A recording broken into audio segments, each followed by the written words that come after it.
కళ్యాణ్‌ని తీసుకుని భద్రావతి ఇంటికొచ్చిన ఇన్స్‌పెక్టర్. బయటపడ్డ నిజం, షాక్‌లో కుటుంబం. మరి ఇదంతా ఎలా జరగబోతుంది? అసలు ఇన్స్‌పెక్టర్ కళ్యాణ్‌ని తీసుకుని భద్రావతి ఇంటికి ఎలా వచ్చాడు?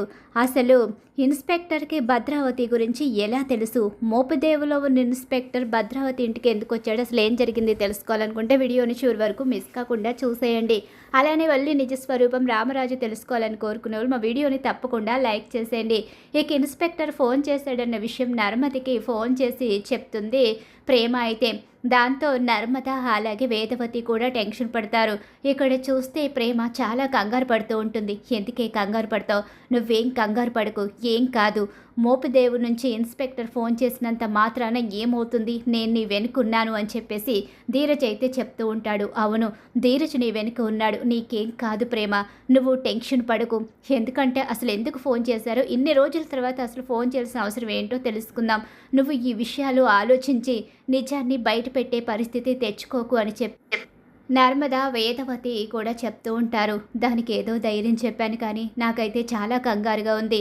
ఈయనకి చూస్తే ఈ విషయం చెప్పలేదు, ఇప్పుడు చూస్తే ఈ విషయం బయటపడేలా కనిపిస్తుంది. బయటపడితే పరిస్థితులు ఎలా ఉంటాయో ఏంటో. ఒకవేళ మా అక్క వాళ్ళకి ఈ విషయం తెలిస్తే వాళ్ళు తట్టుకోగలరా అని చెప్పేసి అనుకుంటూ ఉంటుంది వేదవతి. ఏంటి అత్తయ్య గారు ఆలోచిస్తూ బాధపడుతున్నారు? మీరిలా టెన్షన్ పడితే ప్రేమ ఇంకా కంగారు పడిపోతుంది. ప్రేమ విషయంలో మీరు కంగారు పడొద్దు. ఎందుకంటే ప్రేమని మనం ధైర్యంగా ఉండేలా చేయాలి. ఏం కాదు, ఇక్కడ ధీరజు తాళి కట్టి ప్రేమను చాలా సంతోషంగా చూసుకుంటున్నాడు. ప్రేమ జీవితంలో ఎలాంటి అలజడి జరగలేదు. అక్కడ ప్రేమ విషయంలో ఏం కాలేదు కాబట్టి భయపడాల్సిన అవసరం లేదు అని చెప్పేసి అంటూ ఉంటుంది. ఏమో, నువ్వు గవర్నమెంట్ ఆఫీసరు కాబట్టి ఏదో చెప్తున్నావు, కానీ నాకైతే భయంగా ఉందని చెప్పేసి అంటూ ఉంటుంది. ఇక వేదవతి అయితే కంగారు పడండి, మీరు ఇలా కంగారు పడుతూ టెన్షన్ పడాలనే కదా ఇంత చేస్తుంది.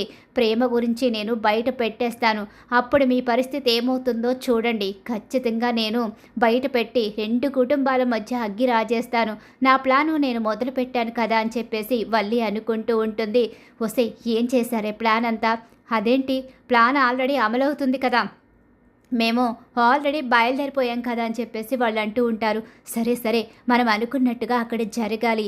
ప్రేమ ఏడుస్తూ ఉండాలి. ప్రేమ ధీరజ్ ప్రశాంతంగా ఉండకూడదు. ఆ నర్మద కూడా ఇక రోజు రోజుకి కుమిలిపోతూ ఉండాలి. ఖచ్చితంగా ప్రేమ నర్మద ఇద్దరు ఇల్లు వదిలి వెళ్ళిపోవాలి. వీళ్ళ కాపురాలు కూడా నా కాపురంలాగే కూలిపోవాలి అని చెప్పేసి వల్లి అంటూ ఉంటుంది. నువ్వేం కంగారు పడికే, అంతా నువ్వు అనుకున్నట్టే జరుగుతుంది. ఖచ్చితంగా మనం అనుకున్నదే చేద్దాం. ఈ విషయంలో మనం వెనుకడుగు వేసేలేదు. ఇప్పటి వరకు మనం ప్రతి విషయంలో దొరికిపోయాము.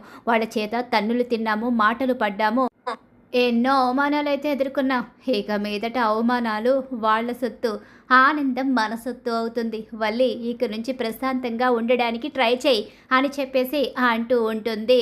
ఇక భాగ్యమైతే ఇన్స్పెక్టరు ఫోన్ చేసి మోపిదేవి రమ్మని చెప్పడంతో మోపిదేవి మీరు ఒక 3 or 4 డేస్లో మోపిదేవి అయితే రావాల్సి వస్తుంది. మీరు వస్తే ఇక్కడ కేసు విషయం మాట్లాడాల్సి వస్తుంది అని చెప్పేసి ఇన్స్పెక్టర్ అయితే ప్రేమతో చెప్తాడు కదా. ఇక ప్రేమ అయితే టెన్షన్ పడుతూ ఉంటుంది. ఇక్కడ ఇన్స్పెక్టర్ దగ్గర ఊహించని విధంగా కళ్యాణ్ అయితే ఉంటాడు. కళ్యాణ్ ఇన్స్పెక్టర్ దగ్గర ఉండి ఇదంతా నడిపిస్తూ ఉంటాడు. ఇక అలా నడిపించేసరికి ఇన్స్పెక్టర్ కూడా కళ్యాణ్ ఇచ్చిన డబ్బుకి ఆశపడి ఇక్కడ ప్రేమను మళ్ళీ బ్లాక్మెయిల్ చేయడం అయితే మొదలు పెడతారు. ఇక్కడ చూస్తే ఇక విశ్వక్ అయితే ఆలోచిస్తూ ఉంటాడు అమూల్య గురించి. అమూల్య ఏమనుకున్నా సరే, నన్ను ఎలా అర్థం చేసుకున్నా సరే, అమూల్య విషయంలో మాత్రం ఇక నుంచి నేను మంచిగానే ఉంటాను. నేను మారి అమూల్యను ప్రేమగా చూసుకుంటాను. అమూల్య నాకు కావాలి, అమూల్యని వదులుకుని నేను బ్రతకలేను అని చెప్పేసి ఎలాగైనా అమూల్యని దక్కించుకుంటాను. నా ప్రేమతో అమూల్య మనసు గెలుచుకుంటాను. అమూల్యతోనే కలిసి ఉంటాను. అమూల్యని ఎన్ని రోజులు నేను చాలా బాధ పెట్టాను. అందుకే తను నన్ను అపార్థం చేసుకుంటుంది.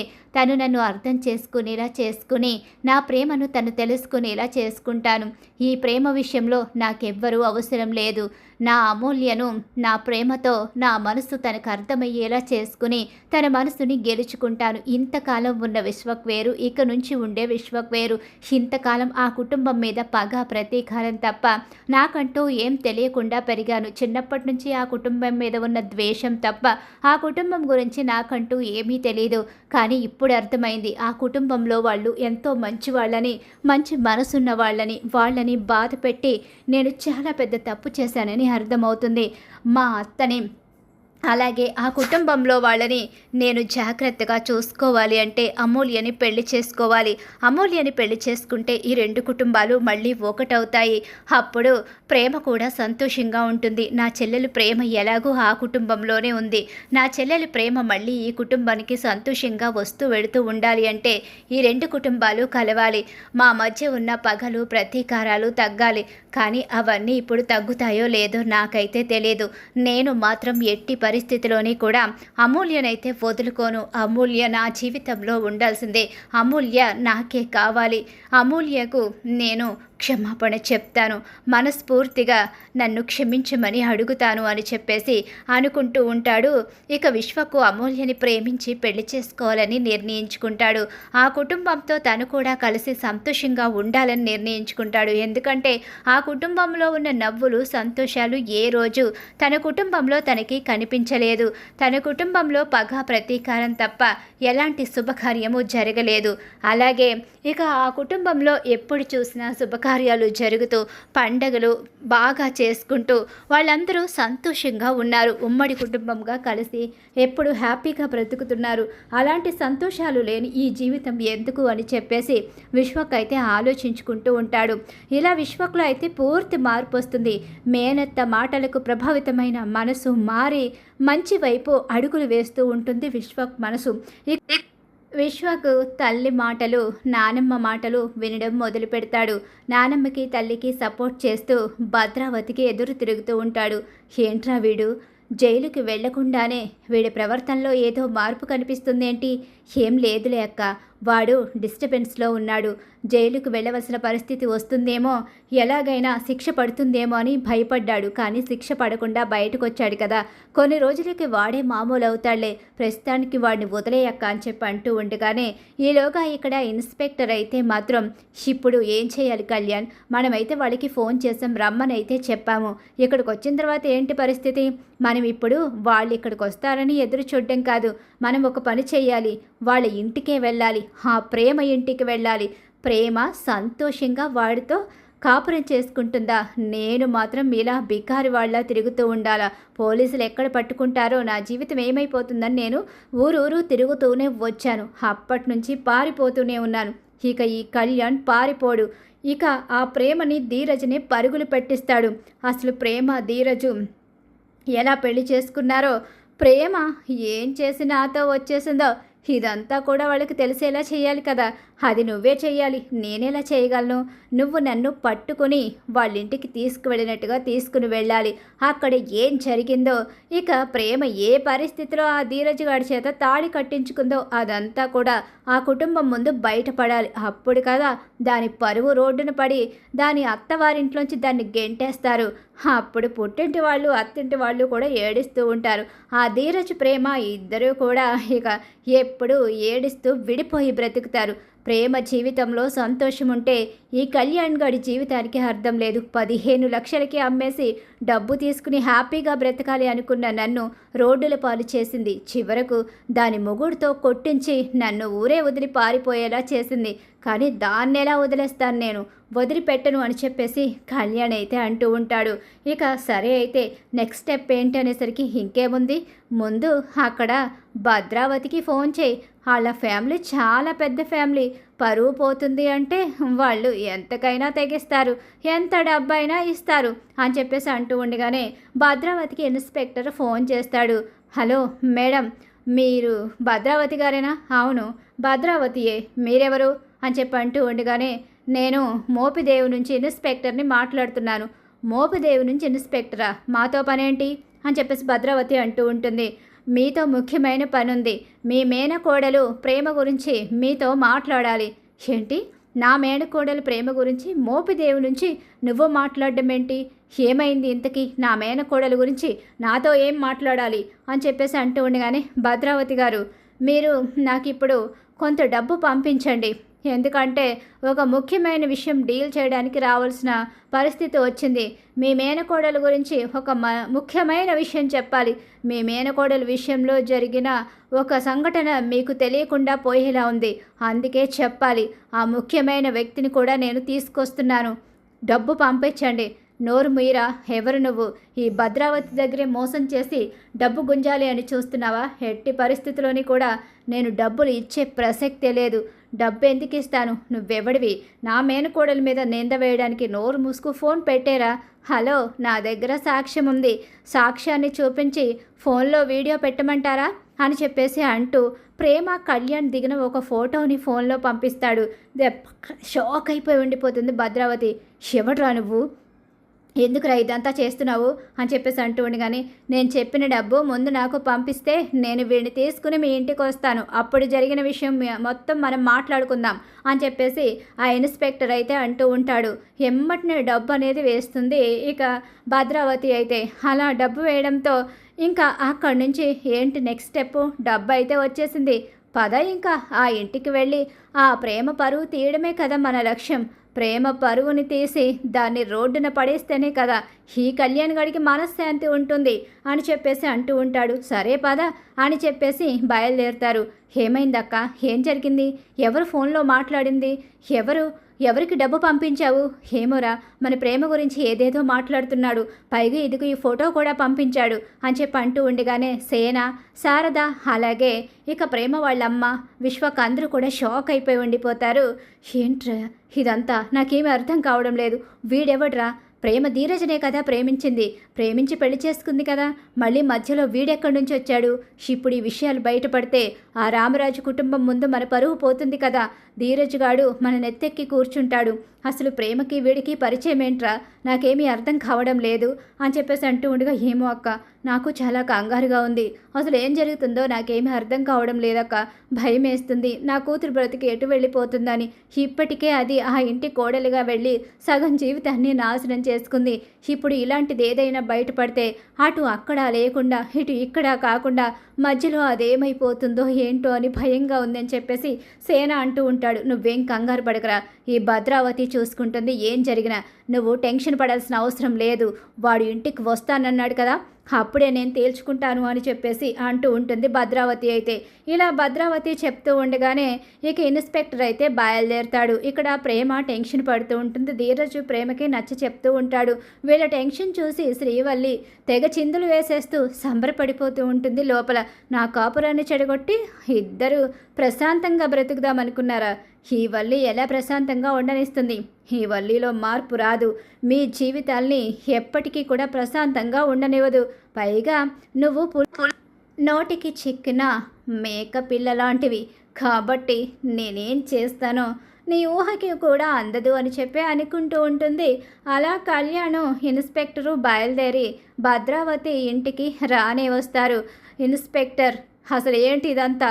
నువ్వు మోపిదేవి నుంచి ఫోన్ చేసి డబ్బులు తీసుకోవడమే కాకుండా బెదిరిస్తున్నావేంటి? అయినా వీడెవడు? వీడికి నా మేనకోడలికి సంబంధం ఏంటి? నా మేనకోడలి పక్కన వీడి ఫోటో ఎందుకు వచ్చింది? ఈ భద్రావతికే ఫోన్ చేసి బెదిరించే అంతటి వాళ్ళు అయ్యారా అని చెప్పి అంటూ ఉండగానే, సారీ మేడం, మమ్మల్ని క్షమించండి. వీడే వచ్చి ఆ ఫొటోస్ సాక్ష్యాలు అన్నీ చూపించాడు. మోపిదేవిలో చాలా పెద్ద విషయం జరిగింది. మీకు ఇన్నాళ్ళైనా తెలియకపోవడం నిజంగా ఆశ్చర్యంగానే ఉంది. మోపిదేవిలో ఏం జరిగింది? నా మేనకోడల విషయంలో పిచ్చి పిచ్చిగా వాగితే చంపేస్తాను. ఈ భద్రావతి సంగతి తెలియక వీడిక్కడి దాకా వచ్చినట్టున్నాడు.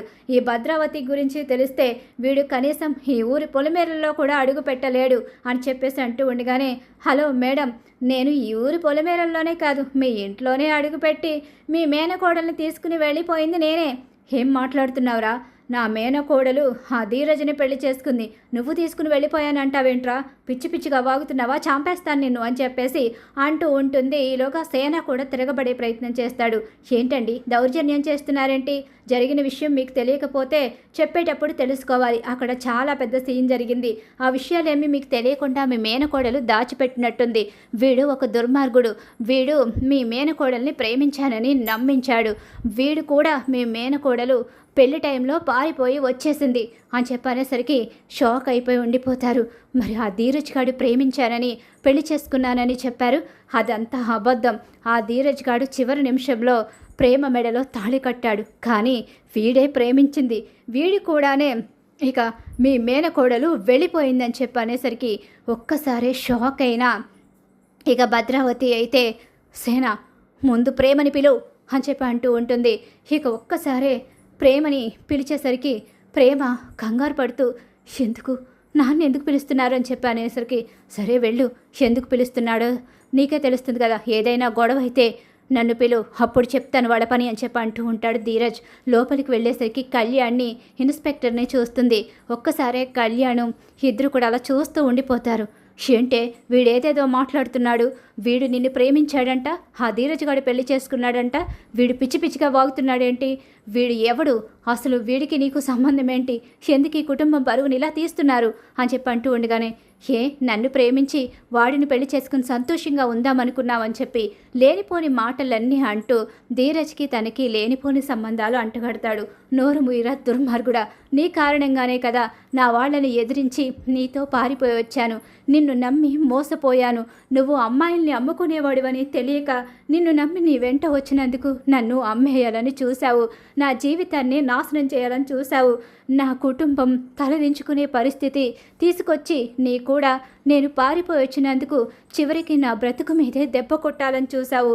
కానీ నా మేనత్త కొడుకు ధీరజు వచ్చి నా మెడలో తాళి కట్టాడు కాబట్టి నా పరువు, నా ప్రాణం, నా కుటుంబం ఈరోజు ఇలా ప్రశాంతంగా ఉన్నారు.